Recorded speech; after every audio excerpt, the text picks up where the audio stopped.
Kottayam nursing കോളേജിലുണ്ടായ ragging നമ്മുടെ നാട്ടിലുണ്ടായ ഏറ്റവും ക്രൂരവും പൈശാചികവുമായ കൃത്യങ്ങളാണെന്ന് പറയാതിരിക്കാൻ നിർവാഹം. ആ കാര്യത്തിൽ ഒരു പ്രതിയും രക്ഷപ്പെട്ടുകൂടാ.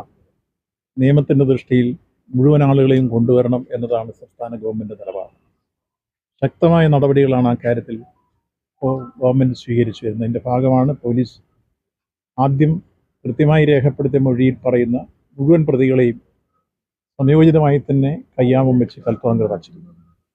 ഇതിൻ്റെ അന്വേഷണം കൂടുതൽ തലങ്ങളിലേക്ക് പോയി. ഇനി ഇതിലേതെങ്കിലും തരത്തിലുള്ള വ്യക്തികൾ ഉൾപ്പെട്ടിട്ടുണ്ടോ, നേരത്തെ ഏതെങ്കിലും തരത്തിലുള്ള വിദ്യാർത്ഥി റാഗിങ്ങിന് വിധേയമായിട്ടുണ്ടോ, ഈ കാര്യങ്ങളെല്ലാം കൂടി പരിശോധിക്കണമെന്ന നിർദ്ദേശം തന്നെയാണ് പോലീസ് സ്വീകരിച്ചിട്ടുള്ളത്. പോലീസ് കൊടുത്തുള്ള നിർദ്ദേശം. അതിൻ്റെ അടിസ്ഥാനത്തിൽ നല്ല അന്വേഷണ സംഘമാണ് ഇപ്പോൾ നീങ്ങിക്കൊണ്ടിരിക്കുന്നത്. ഒരു പ്രതിയും രക്ഷപ്പെട്ടുകൂടാ. നിയമത്തിൻ്റെ ദൃഷ്ടിയിൽ കൊണ്ടുവന്ന് അവരുടെ പേരിൽ കൃത്യമായി നടപടികൾ സ്വീകരിക്കുകയും അതിൽ പോലീസിൻ്റെ ആക്ഷൻ ഒരു ഭാഗത്തുകൂടി ഉണ്ടാകുന്ന പോലെ തന്നെ ഈ കാര്യത്തിൽ ആരോഗ്യവകുപ്പിൻ്റെ ഭാഗത്ത് നിന്ന് കൃത്യമായ നടപടികൾ സ്വീകരിക്കുമെന്ന് ബഹുമാനപ്പെട്ട ആരോഗ്യവകുപ്പ് മന്ത്രി ഇന്നലെ വ്യക്തമാക്കിയിട്ടുണ്ട്. അതിൽ ഇപ്പം തന്നെ അവരെല്ലാം സസ്പെൻഡ് ചെയ്ത് കഴിഞ്ഞിരിക്കുന്നു. ആ സസ്പെൻഷൻ കൊണ്ട് മാത്രം അവസാനിക്കില്ല എന്ന് പറഞ്ഞു. അതിൻ്റെ അർത്ഥം ഇവരെ പോലുള്ള ആളുകൾ ഇനി സമൂഹത്തിൽ നഴ്സായി വന്നാലത്തെ ഒരു സ്ഥിതി നമ്മൾ ആലോചിച്ച് നോക്കും. എത്ര ഗൗരവതരമായിരുന്നു ആ പ്രശ്നം, എത്ര ക്രൂരമാണ്, അതിനപ്പുറത്തെന്തോ വാക്ക് ഉപയോഗിക്കുകയാണ്. അതേപോലെ ഇവരൊന്നും ഇനി ഇത്തരത്തിലുള്ള ജോലി ഏറ്റെടുക്കാൻ പാടില്ല. അതുകൊണ്ട് തന്നെയാണ് ഇന്നലെ ആരോഗ്യവകുപ്പ് മന്ത്രി പറഞ്ഞത് സസ്പെൻഷൻ കൊണ്ട് അവസാനിക്കില്ല.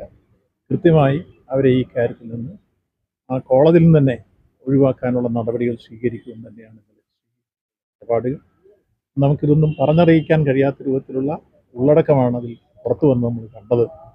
അതുകൊണ്ട് എല്ലാ അർത്ഥത്തിലും ആ സംഭവത്തെ ഗവൺമെൻറ് വളരെ ഗൗരവത്തോടുകൂടി കാണുകയും കർശനമായ നടപടികൾ സ്വീകരിച്ച് എല്ലാവരെയും നിയമത്തിൻ്റെ ദൃഷ്ടിയിൽ കൊണ്ടുവരികയും ഒപ്പം മറ്റ് ഡിപ്പാർട്ട്മെൻറ്റലായി സ്വീകരിക്കേണ്ട നടപടികൾ എഡ്യൂക്കേഷൻ അല്ലെങ്കിൽ മെഡിക്കൽ എഡ്യൂക്കേഷൻ്റെ ഭാഗത്ത് ഉണ്ടാവുകയും ചെയ്യുന്നത് വ്യക്തമാക്കി കഴിഞ്ഞിരിക്കുന്നു.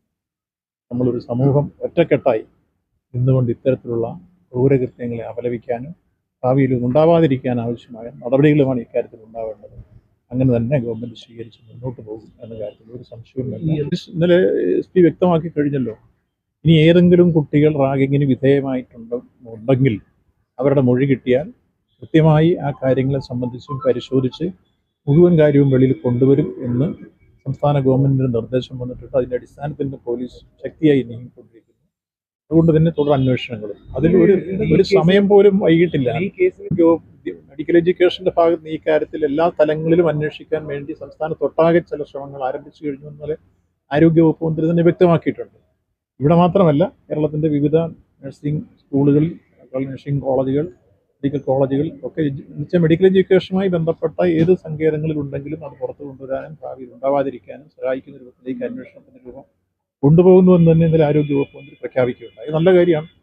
കാരണം ഇത് കുട്ടികളിൽ ഇത്തരത്തിലുള്ള തെറ്റായ ശീലം വളർന്നു വരുന്നത് നമുക്ക് ഒരിക്കലും അംഗീകരിക്കാൻ കഴിയും. ഒരു തരത്തിലില്ല, ഒരു കുലബന്ധം പോലും ഇല്ലെന്ന് അവർ കൃത്യമായി വിട്ടാണ്. കാരണം SFI അംഗങ്ങൾ ഇന്നലെ അങ്ങോട്ട് മാർച്ച് നടത്തി ഇവരെ മുഴുവൻ പുറത്താക്കണം എന്നല്ല ആവശ്യപ്പെട്ടിരിക്കുന്നത് SFI ആണ്. അപ്പോൾ ആ വിദ്യാർത്ഥി സംഘടനയ്ക്ക് യാതൊരു ബന്ധവുമില്ലെന്ന് മാത്രമല്ല ആ കാര്യത്തിൽ കർശനമായ നിലപാടാണ്. അവിടെ ഒരുപക്ഷെ രാഷ്ട്രീയ അടിസ്ഥാനത്തിൽ സംഘടന ഉണ്ടായിരുന്നെങ്കിൽ സംഭവിക്കുമായിരുന്നില്ല. ക്യാമ്പസുകളിലെ അരാഷ്ട്രീയവൽക്കരണത്തിൽ നിന്നാണ് ഇത്തരത്തിലുള്ള തെറ്റായ പ്രവണതകൾ ഉയർന്നു വരാൻ ഇടവരുന്നെന്നുള്ള കാര്യമാണ് SFI. ശരിയുമാണ്. അസമയത്ത് രാഷ്ട്രീയ ധാരണയും അങ്ങനെ ഒരു സംഘടനാ പ്രവർത്തനമൊക്കെ ഉണ്ടായിരുന്നെങ്കിൽ ഇത്തരത്തിലുള്ള ക്രൂരവും പൈശാചികവുമായ കൃത്യത്തിലേക്ക് പോകും.